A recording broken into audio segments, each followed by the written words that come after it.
Olá, eu sou o Victor Fontana e este é o seu Destaque ABC2, o lugar da sua confiança para encontrar informação sobre fé, ciência e o diálogo entre essas duas coisas. E na edição de hoje você verá Pedagogia Cristã, inscrições abertas, assim como temos inscrições abertas para a terceira disciplina da nossa pós-graduação Deus, Cosmos e Humanidade. Vacinas, sim, temos novidades sobre Coronavac, sobre Janssen, sobre AstraZeneca, tudo você fica sabendo por aqui. Alzheimer e células-tronco, novas pesquisas sendo desenvolvidas nos Estados Unidos. Muons e a nova física.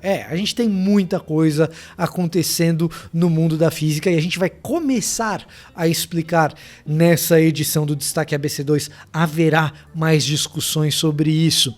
E para falar sobre outro desenvolvimento do mundo da física, mais especificamente buracos negros e como entendê-los melhor, nós temos Alexandre Fernandes, o nosso líder do grupo de física da ABC2, doutor em física, e ele é quem é o nosso convidado explicando tudo que a gente precisa saber sobre essas imagens recentes feitas sobre o buraco negro da galáxia M87. Então fica ligado porque o Destaque ABC2 começa agora.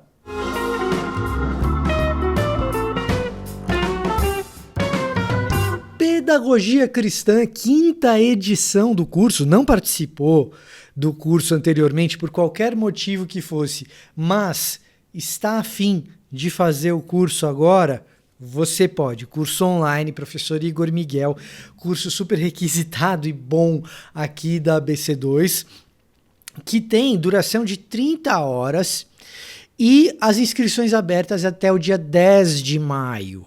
O valor do curso é de R$ 397 e são os formatos de 20 videoaulas em 4 meses de curso que você vai fazendo aos poucos.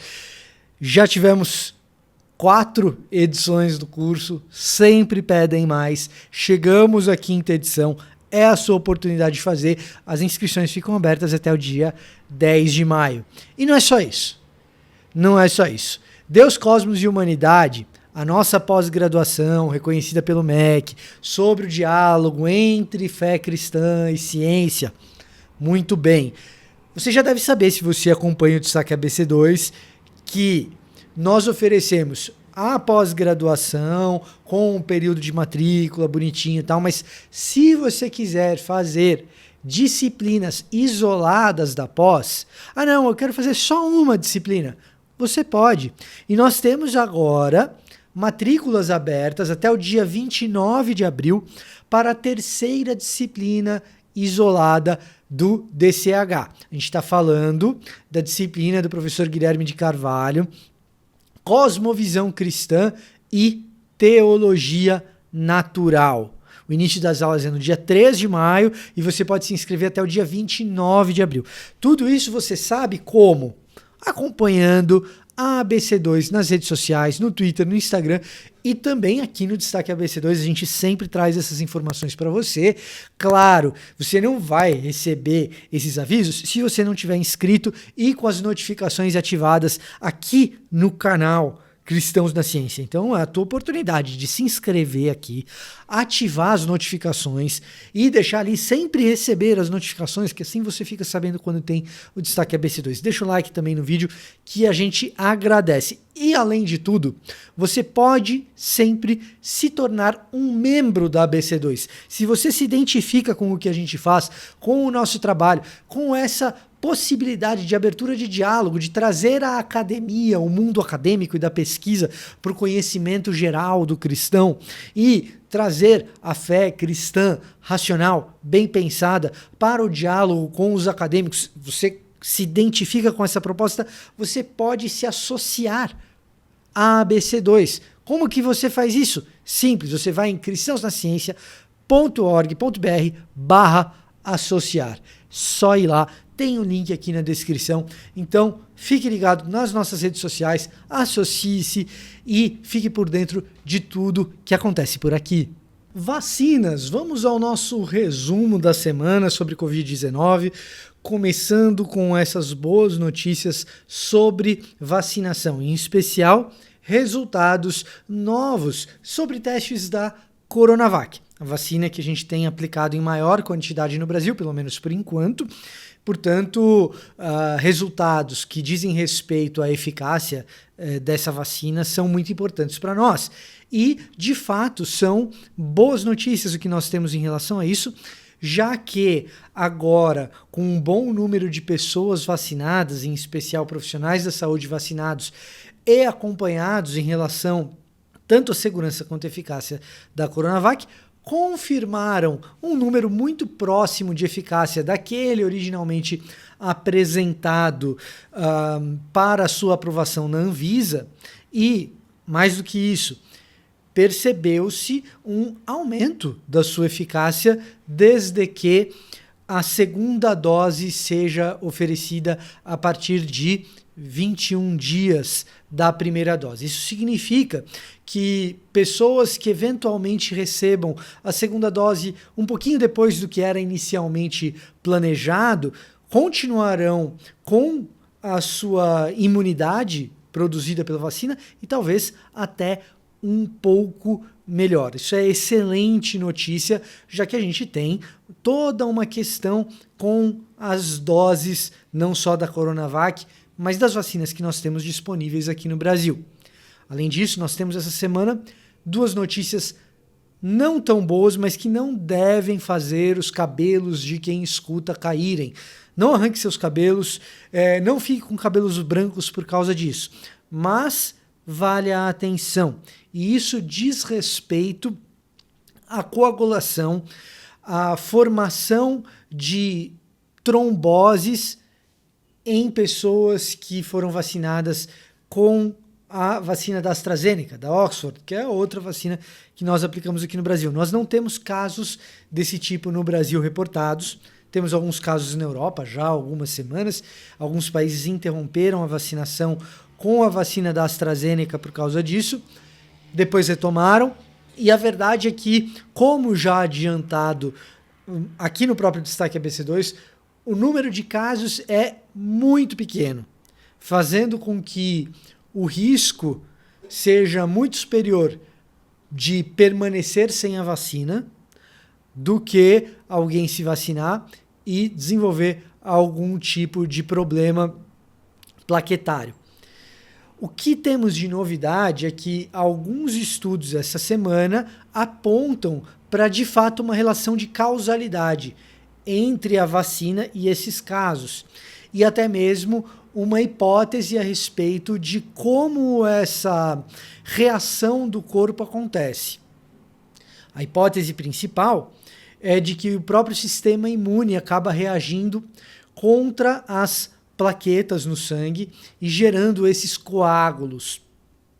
Isso pode estar relacionado à tecnologia utilizada para se fazer a AstraZeneca, que é a utilização de um adenovírus, um vírus respiratório que não é o SARS-CoV-2, e a cópia, a introdução de parte do DNA do SARS-CoV-2 nesse adenovírus. É possível que essa reação seja uma reação ao próprio adenovírus, que talvez ele mesmo provoque esse tipo de reação. Aliás, descobertas desse tipo, de que um determinado vírus provoca um determinado tipo de sintoma a partir da vacina, é algo que não é novo na ciência, já aconteceu antes. É possível que seja esse o caso. Isso se torna ainda um pouco mais provável quando a gente olha para a vacina da Johnson & Johnson, a Janssen, que recorre a essa mesma tecnologia, e agora nos Estados Unidos registrou-se casos também de coagulação com a aplicação da vacina da Johnson & Johnson, da Janssen, e uma interrupção para o estudo desses casos. Essa interrupção nos Estados Unidos, como o próprio FDA já alertou, é de uma excessiva cautela. Eles mesmos estão utilizando essa linguagem, estamos praticando uma excessiva cautela, já que, no caso de Estados Unidos, não há problemas com doses. Existem doses em fartura da Pfizer e da Moderna. Portanto, interromper por algum período a vacina da Johnson & Johnson para entender o que está acontecendo, para eles não é exatamente um problema. Mas como a vacina da Johnson & Johnson usa o mesmo tipo de tecnologia da vacina da AstraZeneca, isso reforça a hipótese de que possivelmente essa é uma reação do corpo humano, de alguns indivíduos, aliás, uma população muito pequena entre os indivíduos que recebem a vacina, coisa de 1 a cada 100 mil, que desenvolvem esse tipo de reação. Resta saber agora se é possível traçar um determinado perfil de pessoa que vai ter esse tipo de reação, ou se existirá algum tipo de monitoramento para quem toma especificamente essas vacinas da AstraZeneca e da Janssen. Fato é que não é motivo para arrancar os cabelos, nem para que os cabelos fiquem brancos. O número de casos é extremamente limitado e já há estudos em andamento para entender como melhor reagir a esses casos específicos. Células-tronco e o futuro da pesquisa contra o mal de Alzheimer.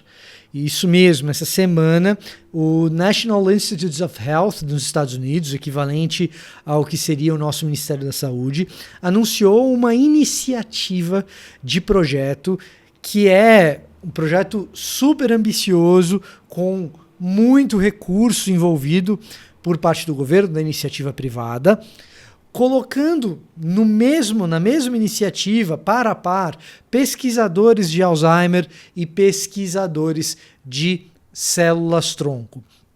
A ideia é entender melhor como funciona Alzheimer do ponto de vista genético. Isso é possibilitado por uma tecnologia que nós já tratamos aqui no Destaque ABC2, CRISPR, que permite que seja simulada o mal de Alzheimer em células para serem observadas e a introdução de genes que possivelmente provocariam o mal de Alzheimer. Isso possibilitaria novas formas de tratamento contra uma doença que até agora nós não encontramos grandes maneiras de tratar, uma doença degenerativa que sempre vai apresentando um quadro cada vez pior e que a gente não tem muitas respostas a ela. Então, o governo norte-americano apostando alto e muito investimento para que essas doenças associadas àquilo que em língua inglesa eles chamam de demência possam ser combatidas. Essa é a ideia, parece ser algo promissor e, na medida do que esse estudo for, ou esses estudos, na verdade, forem avançando, você fica sabendo em primeira mão aqui no Destaque ABC2. O mundo da física e da astrofísica está mudando e isso carrega, sim, implicações para a maneira como a gente entende o universo. E toda vez que há implicações para a maneira como a gente entende o universo, o tema fé em relação com a ciência acaba aparecendo junto. Isso é super importante para a gente. Nas últimas semanas, a gente teve a fotografia, a gente vai explicar um pouco disso melhor daqui a pouco, de um buraco negro, da galáxia M87. A gente teve a publicação de uma segunda fotografia desse buraco negro, e a gente vai olhar isso com profundidade daqui a pouco. E além disso, nós temos a possível aparição, ou possível surgimento, de uma, entre aspas, nova física. Essa semana nós tivemos um outro desenvolvimento, que é essa partícula subatômica elementar, o muon, e o comportamento dela na equipe observada pela equipe do Fermilab, que parece sugerir a existência de uma quinta força fundamental na física, né? A gente sabe de 4 forças fundamentais na física: gravidade, eletromagnetismo, força nuclear forte e força nuclear fraca. E, aparentemente, nessa situação, a gente teria, quem sabe, a existência de uma quinta força na física. A gente vai ter um programa sobre isso com absoluta certeza. Eu particularmente não vou me arriscar a dizer mais do que foi dito aqui, pelo menos nesse momento. E o nosso programa de hoje se dedica a essa outra notícia, esse outro desenvolvimento a respeito dos buracos negros, explicando o que eles são. E explicando especificamente o que a gente está descobrindo a partir dessas novas imagens que nós temos obtido de buracos negros. Para isso, a gente trouxe o líder do grupo de física da ABC2. Nós temos grupos temáticos na ABC2 de estudos. Então, se você, de repente, está na universidade, na graduação, na pós-graduação e quer se juntar à ABC2 discutindo algum tema que seja pertinente dentro da tua área de formação, nós temos grupos de estudos temáticos, como é o caso da física. Nós trouxemos o líder do grupo de estudos de física, o Dr. Alexandre, que está com a gente aqui, e que nos deu a oportunidade de entrevistá-lo para falar um pouco sobre buracos negros, imagens deles e por que isso é importante. Então vamos ficar com essa entrevista e no futuro próximo vamos falar de muons e será que tem mesmo essa nova física ou não? Vamos lá, recebam então o Dr. Alexandre com a gente.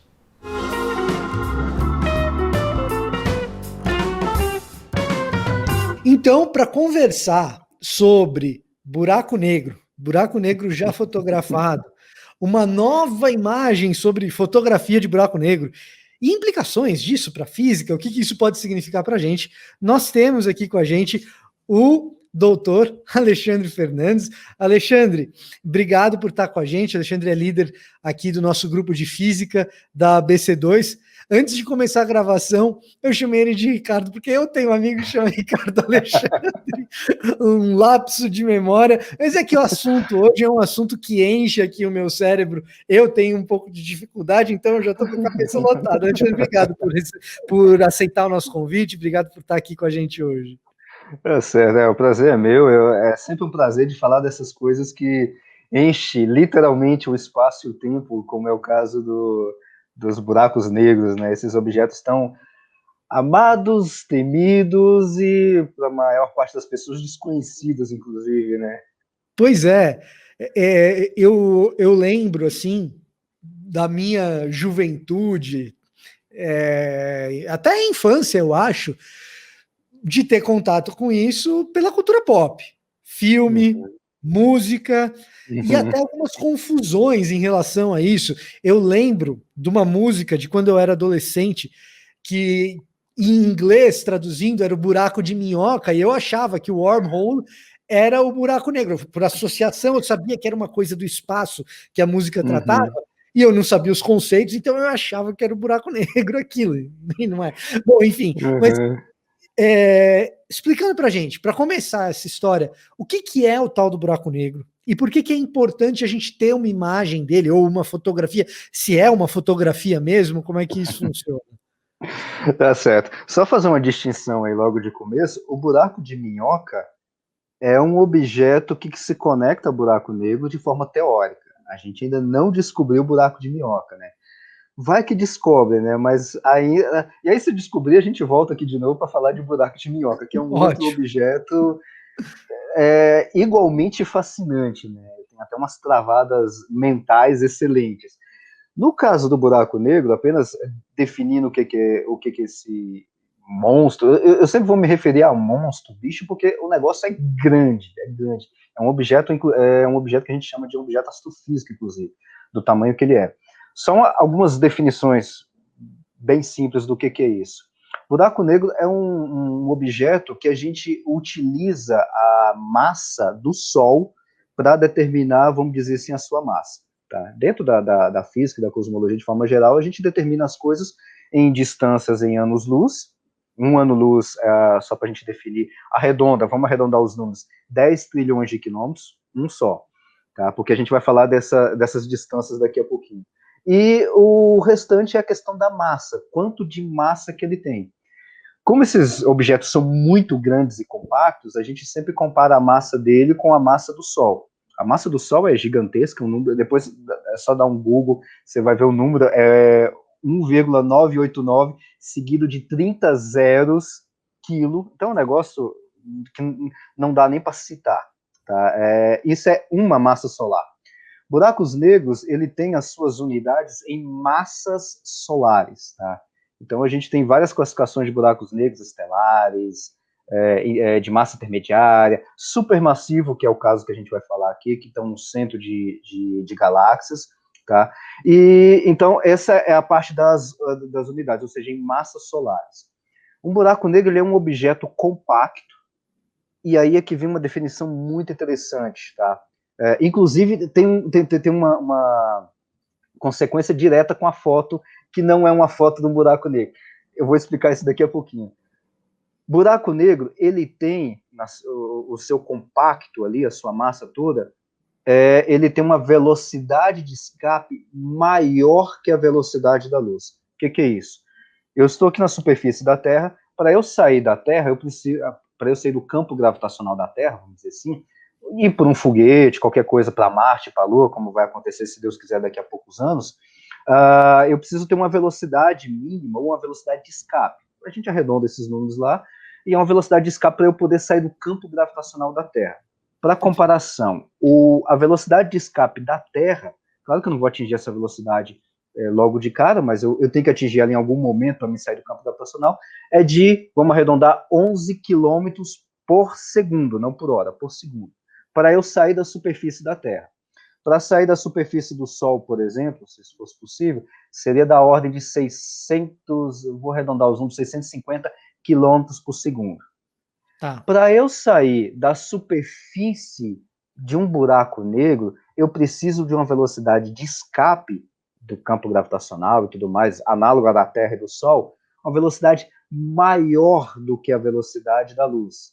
A velocidade da luz, a luz que eu estou falando, toda vez que eu falar de luz, fóton, sempre imagina essas coisas que a gente enxerga de lâmpadas, radiação, raios gama, raio-x, que são coisas que a gente não enxerga, ondas de rádio, é tudo luz, é tudo fótons, é tudo a mesma coisa.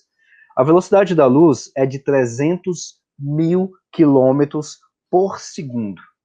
Então a velocidade de escape de um buraco negro é maior do que isso.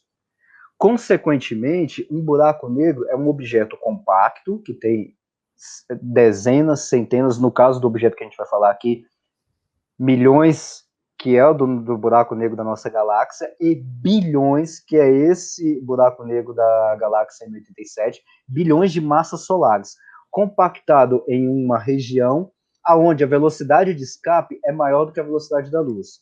Se a velocidade de escape, só fechar esse ponto, é maior do que a velocidade da luz, significa então que esse objeto não emite nada de luz, de radiação e tudo mais. Então, essa é a definição de um buraco negro, e aí de qualquer tipo. Né? Tá. Então, vamos ver se eu peguei a ideia. O buraco negro, ele é um objeto que está no espaço. Uhum. E esse objeto, ele tem muita massa. Muita massa. Compactada. Mesmo. Compactada. E aí, é tanta massa que a gente mede em quantos sóis de massa tem ali. Exatamente. Essa é a ideia. Que vai caber dentro daquela esferinha. Né? Ou seja, eu sei que não é correto falar dessa forma, mas didaticamente falando, é um peso monumental que tem ali num espaço ali compactado, comprimido. Então, exatamente. E aí, justamente por ser tanta massa assim, a gravidade que aquilo lá tem é muito, muito grande. Uhum. E por isso, para sair de lá, você precisa de uma velocidade absurda, que é maior do que a velocidade da luz. Então, se como nem a luz consegue sair, não emite nada, e é por isso que é negro, e é por isso que o buraco é negro. Seria mais ou menos isso. Exatamente isso. Agora, a pergunta, se não emite nada, como é que tira uma foto desse negócio? Porque se você vai tirar uma foto, você precisa de luz. Isso daí eu sei porque eu tô gravando, eu tô filmando, eu preciso de equipamento, eu sei como o negócio funciona. Para tirar foto, eu preciso de luz. Então, como é que tira uma foto? Porque o que tá dando de notícia é que é a segunda foto, não é nem a primeira, pô. Exato, exatamente. E aí é que a parte fica... E aí que o negócio fica legal. Só um detalhe que talvez eu não enfatizei, mas a ideia da quantidade de massa para a velocidade de escape ser maior, você tem uma relação aí de distância, distância que eu estou falando, no caso, é o tamanho do objeto, tá? Então você tem que Tá. fazer uma certa relação de distância, que é aquilo que a gente aprende que é densidade, massa dividido por volume, mais ou menos isso. Ou seja, você tem que ter muita massa compactada num volume pequeno. Ou, claro, a gente está arredondando aqui que o buraco negro seja uma esfera. Não é bem uma esfera, mas vamos arredondar para a esfera que dá para entender. E aí tem um raiozinho. Aí está essa questão de proporção desse raio, dessa esfera do buraco negro, com a sua massa que tem. A gente chama isso, sem colocar termos técnicos, depois dá para procurar isso na internet, raio de Schwarzschild, tá? Que é um austríaco que foi o primeiro a resolver as equações de campo da relatividade geral e fazer, teoricamente, esse negócio de buraco negro. Tá, mas o negócio não emite luz. E aqui no seu caso, por exemplo, eu estou vendo você porque tem a luz vindo de algum lugar, tá batendo em você e eu estou vendo o reflexo seu vindo do que está batendo em você e vindo para mim. Então eu estou vendo o que você está refletindo. Só que o buraco negro não reflete nada. Como é que agora a gente tem uma imagem do buraco negro? Nós temos, na realidade, uma imagem só do buraco negro da galáxia M87. Estou olhando aqui do lado aqui para mim não esquecer o nome dela. A galáxia M87 é um projeto do EHT, que é do telescópio Horizonte de Eventos. Horizonte de Eventos. Horizonte de Eventos é o nome de uma parte do buraco negro, tá? Teoricamente, inclusive. E aí, são vários radiotelescópios em Terra, são 8 projetos, se não me engano, tem o ALMA, tem diversos outros aqui em Terra, que durante um período de tempo, eles ficaram olhando para o céu, naquela região da galáxia M87, só bater no Google M87 você vai ver que é uma galáxia belíssima. E ali ficaram olhando para a região da galáxia para tentar fotografar o buraco negro. E aí é que entra os detalhes. Se a gente não consegue, o buraco negro não emite nada, o que é essa imagem? Tá? E aí eles tiraram a primeira imagem, que foi aquele sucesso inteiro. O que a gente está vendo nessa imagem, eu vou falar da primeira imagem, e aí entra a segunda imagem, que é uma que tem uns risquinhos, né? É a mesma imagem, mas é um outro tipo de processamento. Tá? Para a gente entender, inclusive essa segunda imagem, para mim, particularmente, é muito mais bonita do que a primeira, porque traz Sim. muita informação física no meio disso.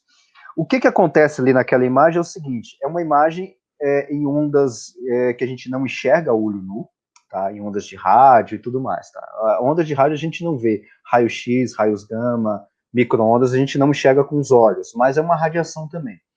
Então eu estou olhando para a galáxia M87, que está... Agora eu esqueci qual que é a distância dela. Pronto, tá aí, ó, essa belíssima imagem.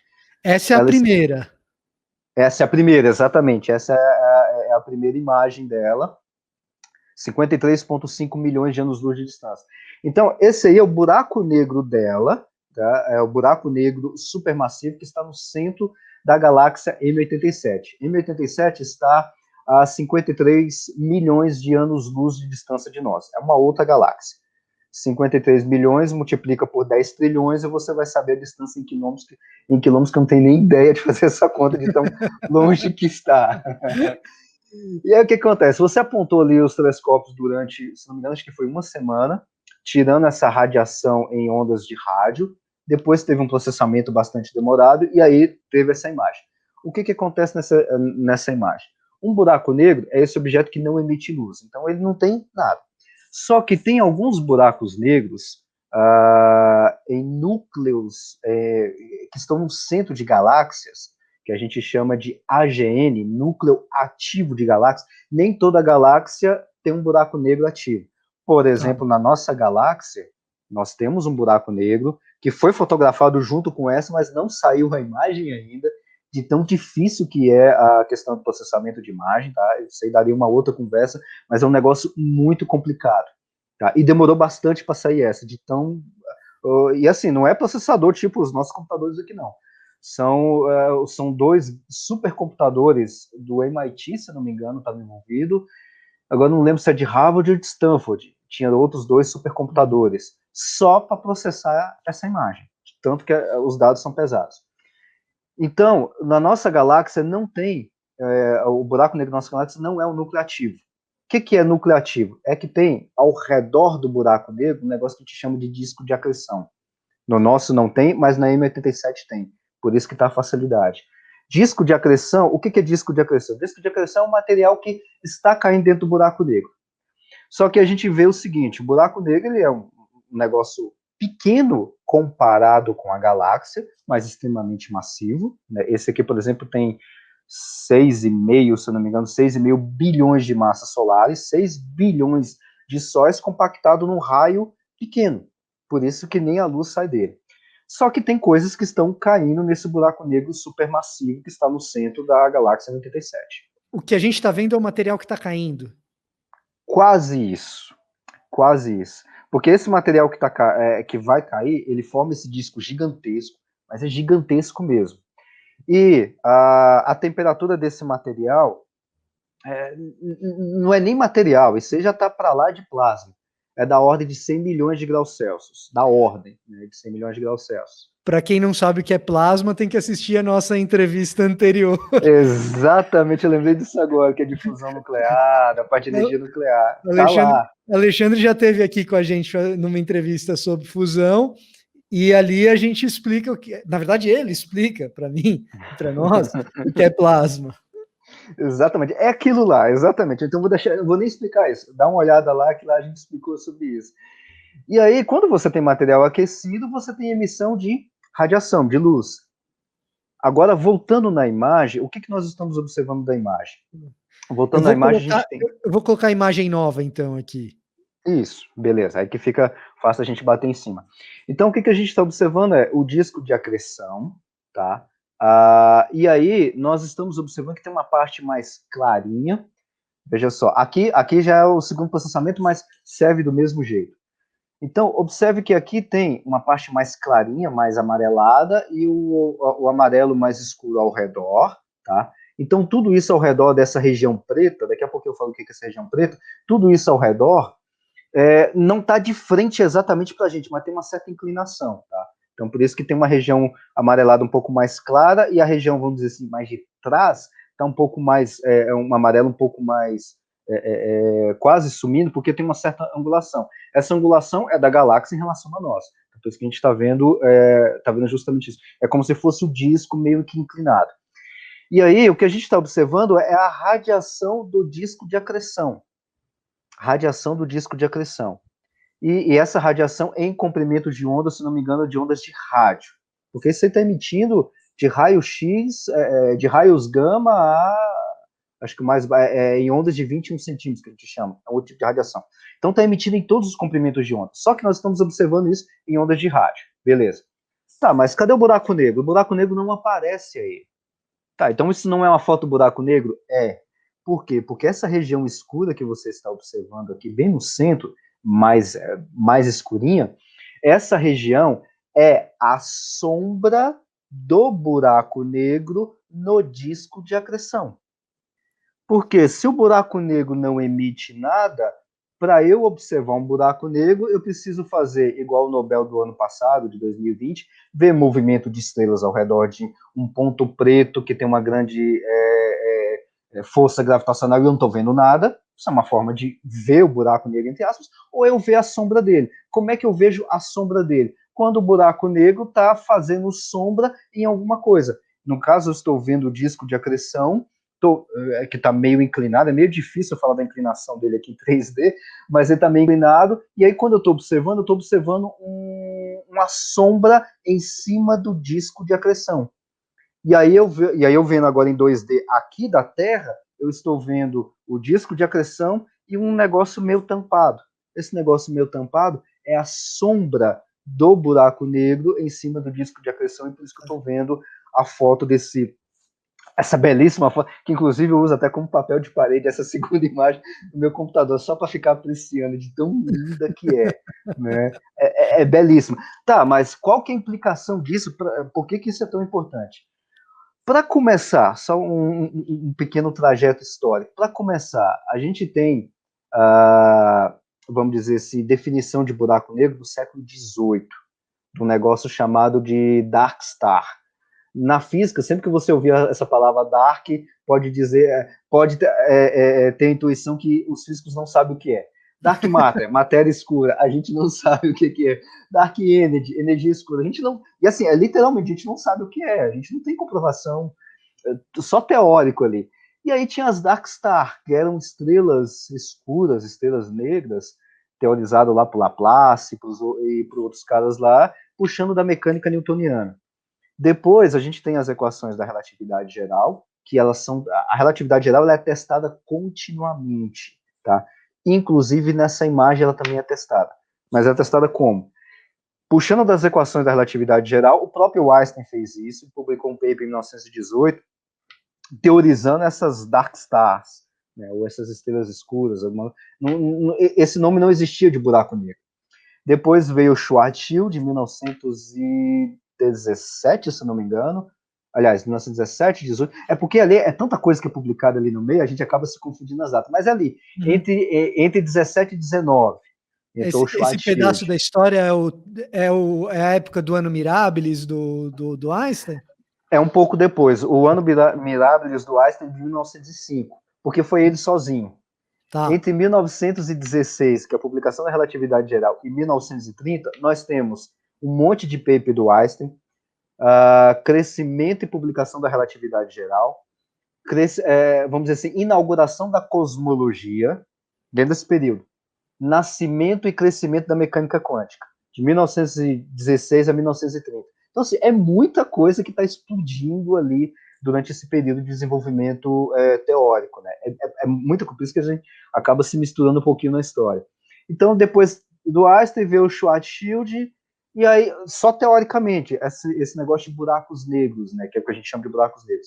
Lá nas décadas para frente, na década de, se não me engano, na década de 60, eu acho, tem um outro camarada, um dos maiores cosmólogos do século XX, o John Wheeler, ele é que deu o nome, numa das palestras dele, de black hole, que é essas coisas, que sai da relatividade geral, teoricamente. Tem vindo, a gente já teve evidências de buracos negros de forma indireta ao longo da história, até que o ano passado, que é uma outra conversa que dá para ter, ganhou o Nobel de Física, o Penrose, pela parte matemática, saindo da relatividade geral, Andrea Ghez e o Reinhard Genzel, se não tiver tocado os nomes, são esses três camaradas que ganharam o Nobel de Física ano passado por causa de buraco negro.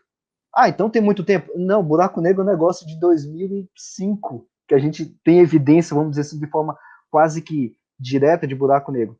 Aí vem o EHT, essa rede de telescópios, e fala, olha, buraco negro existe, porque é um negócio ainda meio nebuloso, meio escuro na física ainda, nós não temos certezas absolutas na física, ainda mais com buracos negros, mas agora a gente tem uma imagem para dizer, olha, as evidências de que existe realmente um buraco ou um objeto compacto com essa massa toda e tudo mais, é mais forte ainda, não só com os trabalhos da Genzel, do Ghez e do Penrose, mas agora com uma imagem, com uma foto do buraco negro. E mais do que isso, nós temos disco de acreção, que a gente já observou, assim, mais ou menos, né, de buracos negros estelares, tem aqueles... Se você bater a M87 no Google, você vai ver que ela tem uns negocinhos, uns jatinhos, que a gente pensa que está saindo do buraco negro, mas está saindo, na realidade, do disco de acreção. Inclusive em ondas de luz visível. O Hubble já bateu foto belíssima, da M87, inclusive Isso da é da galáxia M87, mesmo. da galáxia. Na realidade, esses jatos, que a gente chama de jatos relativísticos, está saindo do disco de acreção, que é dessa imagem que tem aqui. É claro que nessa Certo. imagem não dá para ver o jato relativístico, né? Então, quando a gente está falando. Peraí, então, vamos lá. Vamos mostrar a imagem primeiro do disco de acrição, que na verdade da sombra do buraco negro no disco de acrição No disco aqui. de acreção, exatamente, essa mesmo. E aí você vai dizer dessas pequenas rajadas que estão saindo dele. Isso. Agora, o que são essas rajadas? Isso aí é uma outra coisa interessante, porque na primeira imagem do buraco negro, a gente não tem essas rajadas. Isso aqui é vamos dizer assim, um segundo processamento, vamos colocar assim, da primeira imagem. E esse segundo processamento está falando, eu vou jogar aqui, os meus colegas físicos aí tampe os ouvidos, porque eu não vou ser tão técnico assim, apenas para todo mundo entender. Isso aí é o seguinte: o disco de acreção é aquele plasma que tem partículas carregadas que estão girando. Então você tem carga elétrica. Quando você tem carga elétrica se movimentando, você tem campo magnético. Beleza. Por isso que saem, inclusive, aqueles jatos relativísticos por causa desse tipo de movimento. E aí você tem, igual a gente estuda na escola lá, a regra da mão direita, né, o movimento das cargas de um lado, e aí, por outro lado, você tem um campo magnético. Essas rajadas aí estão indicando para a gente a polarização, em termos técnicos, a polarização da luz, ou seja, da radiação do disco de acreção. Em outras palavras, falando agora de uma forma muito simplista, está mostrando para a gente como é que é o comportamento do campo magnético do disco de acreção. A grosso modo, seria como é que esse disco de acreção se movimenta. Então, o disco de acreção é material que está caindo dentro do buraco negro, tá? Por causa dessa força gravitacional gigantesca que ele tem. Então, ele está caindo. O disco é muito maior em termos de tamanho do que o buraco negro em si, tá? Então, ele está caindo ali bem aos pouquinhos. E assim, a gente tá... lá na página da USP, inclusive, que está em português, o Rodrigo Nemer, Rodrigo Nemer, exatamente, é o professor lá do IAG. Ele faz umas comparações que eu achei bastante interessante do tamanho da sombra do disco do buraco negro no disco de acreção, que é da ordem de 40 bilhões se não me engano, 40 bilhões de quilômetros. Então, assim, são coisas astronomicamente gigantescas. O disco de acreção é muito maior do que isso. Só para arredondar as contas, a distância da Terra até Plutão, só para a gente arredondar um pouco, Plutão eu não lembro de cabeça, mas da Terra até Saturno, mais fácil. Vamos arredondar, 1,2 bilhão, 1,2 da Terra a Saturno. 40 bi é só o tamanho da sombra do disco de acreção. E o disco de acreção é muito maior do que isso. Então, assim, é coisas gigantescas. Então, aquelas rajadas ali tá mostrando para a gente o movimento que é dessas partículas, do campo magnético, da polarização da luz e tudo mais, desse material que está caindo no buraco negro. O que a gente dá para tirar de informação com tudo isso? Olha, eu não sei nem se tem limite da gente tirar. Primeiro, como é que um buraco negro realmente funciona? Ou seja, o nome do projeto é Telescópio Horizonte de Evento, né? Uma tradução em português. Horizonte de Evento é um componente teórico, porque a gente não sabe se realmente existe, do buraco negro. Com a imagem do buraco negro, e ainda mais agora com essa segunda imagem, a gente já pode começar a estudar é como se fosse uma película que está separando o que está dentro do buraco negro do lado de fora do buraco negro. Ou seja, se você ficar na borda do buraco negro, você tem uma velocidade quase o tamanho da velocidade da luz para fugir do buraco negro. Você passou o horizonte de evento, já era, nem luz sai. Tá? Então, a oportunidade de estudar o horizonte de eventos, que é esse negocinho que está fazendo a sombra no buraco negro, o comportamento do buraco negro, porque o buraco negro eu falei que ele é praticamente esférico, né? Mas coisas perfeitinhas e bonitinhas na natureza não tem. Como é que a gente faz para estudar qual é o movimento? Será que ele é meio arredondado? O buraco negro não é plano, tá? Assim como a Terra não. É bom deixar esse disclaimer sempre. Mas como é que é o movimento dele? Às vezes ele pode ser assim, uma bolinha meio que dá uma balanceada, que é um tipo de buraco negro específico, que a gente chama de buraco negro de Newman-Kerr, talvez seja, não sei. Como é que a gente vai adivinhar isso teoricamente? Pelo movimento dessa polarização. Também é uma outra forma de estudar. Como que é o comportamento quântico, vamos dizer assim, na superfície do buraco negro? Dá para inferir algumas coisas ali? Tá, e aí, é claro, estou puxando de algumas coisas que o pessoal nem citou isso no artigo, mas são linhas de pesquisa que a gente pode fazer. Dá para estudar isso? Dá. Quando vi a segunda imagem do buraco negro, que é o buraco negro da nossa galáxia, que não tem o disco de acreção, aí a gente vai poder ver se esses modelos que nós estamos trabalhando com dados observacionais, que é dessa segunda imagem, como é que é o comportamento no caso do buraco negro da nossa galáxia que não tem isso. E aí o nosso conhecimento sobre origem ou fim, porque até isso a gente não sabe, de galáxias, a galáxia começa com um buraco negro ou termina em um buraco negro, até isso a gente não sabe, nosso conhecimento nisso vai ser muito expandido. Certo. Duas perguntas, então, Uhum, eu tenho sobre isso. Depois da explicação, acho que dá para caminhar aqui em duas coisas que eu tenho uma certa dúvida. Primeiro, a gente tinha um corpo teórico a respeito do que seria esse corpo celeste, o buraco negro, que agora a gente tem alguma evidência observacional a respeito dele.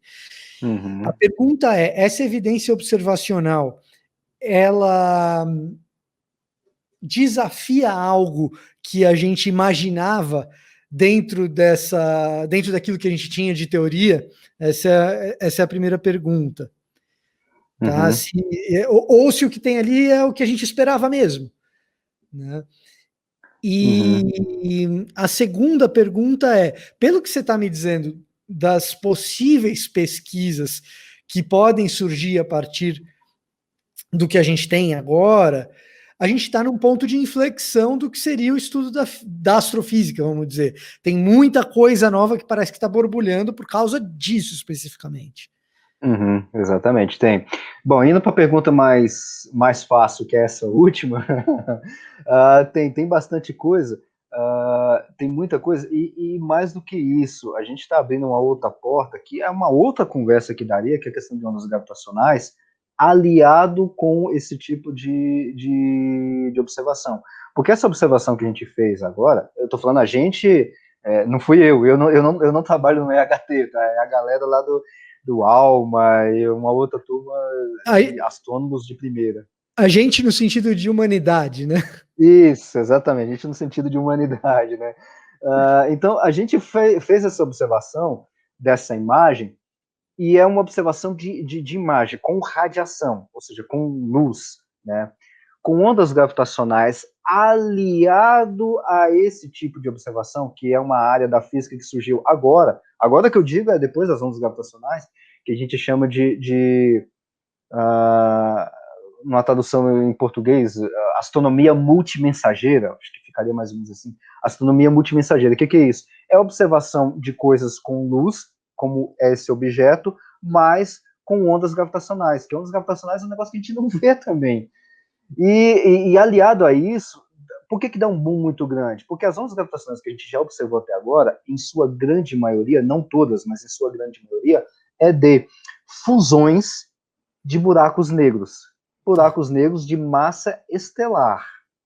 Esse buraco negro que a gente está observando aqui é um buraco negro supermassivo, da ordem de bilhões de massas solares. Os que a gente viu até agora em ondas gravitacionais é de dezenas de massas solares, pequenininho. Só que vai ter futuramente agora nos próximos, eu espero, nos próximos 20 anos, um outro observatório, tipo LIGO, que vai para o espaço e vai abranger um outro tipo de observação de ondas gravitacionais, aí a gente vai pegar esse tipo de objeto, buraco negro supermassivo, fusão de buracos negros supermassivos. Ou, se esse buraco negro, por exemplo, da M87, fez algum movimento ali, ou engoliu alguma estrela, ou algum outro buraco negro bateu nele e a gente por acaso não viu, alguma coisa assim, teve uma fusão e tudo mais, a gente não observou com a foto e nem com ondas gravitacionais, porque ondas gravitacionais do que nós temos é uma faixa pequena, o próximo a gente vai observar. Resumindo a história, nós temos um campo gigantesco dentro da física, dentro da cosmologia ou da astronomia, de forma observacional com luz, observacional com ondas gravitacionais, que a gente não enxerga.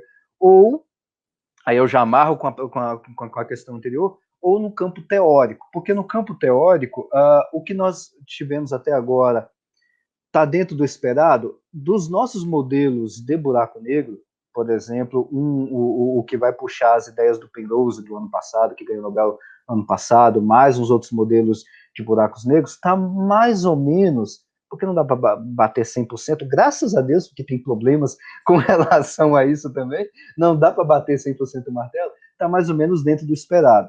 Agora, tem desafios? Tem um monte. Primeiro deles está desafiando, entre aspas, assim, a relatividade geral novamente. Porque uma moda que tem dentro dos físicos, e eu acho isso uma maravilha, é pegar a teoria e bater. Vamos ver se esse negócio aguenta.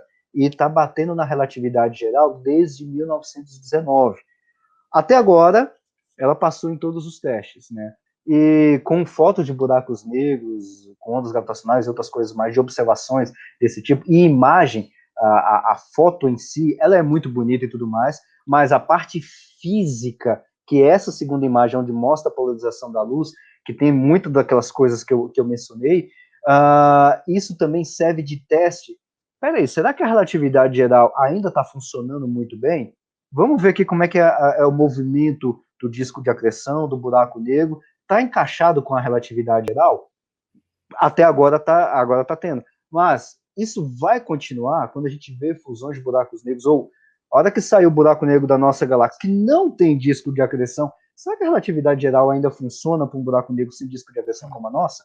Então, assim, os desafios ainda são muito grandes, muito bons, e vamos bater mais na relatividade geral, porque até agora tá dando certo, viu? Isso, Alexandre, eu acho que é uma coisa que o pessoal das humanidades, estou me incluindo com o pessoal das humanidades, tá?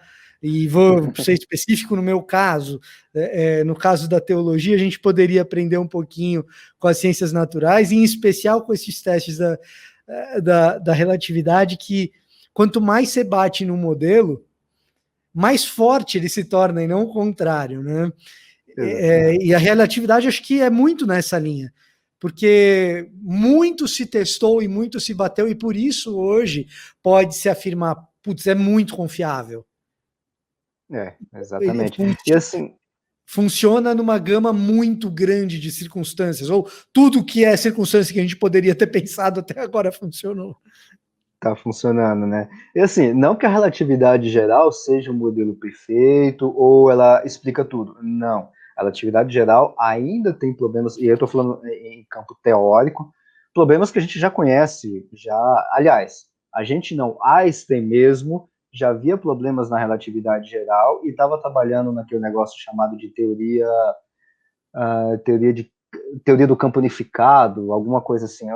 É uma teoria que ele morreu tentando fazer, que é uma atualização da relatividade geral. Porque a relatividade geral ela não casa com mecânica quântica, então ela tem diversos problemas. Tirando esses problemas e tirando uma outra parte de interpretação da relatividade geral, que é a questão de como é que a gravidade funciona, né, o funcionamento que eu digo em sua natureza em si, todas as previsões que a relatividade geral fez até essa data de hoje, 2021, está passando. Buracos negros supermassivos, que igual esse caso aqui e outros mais, ondas gravitacionais, né, tem alguns probleminhas ali teóricos ali no meio, mas a gente detectou ondas gravitacionais também.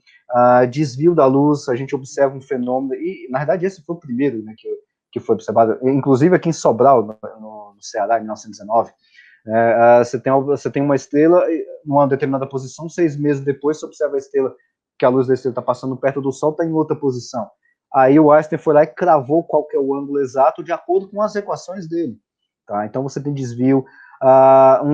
Outros objetos que a gente chama de lentes gravitacionais, ou seja, é como se fosse uma lente de óculos mesmo, que é onde você tem uma massa muito grande aqui, que é o objeto, tem o observador, por exemplo, você, e tá os meus olhos, que é o negócio que você está querendo ver, que são outras galáxias. Aí quando passa a imagem daqui, nessa lente, que é um objeto muito massivo, você vai ver os meus olhos, vamos dizer assim, meio que distorcido, né? Isso seria o equivalente ao óculos, à lente gravitacional. Isso aí a gente vê aos montes, a relatividade passou.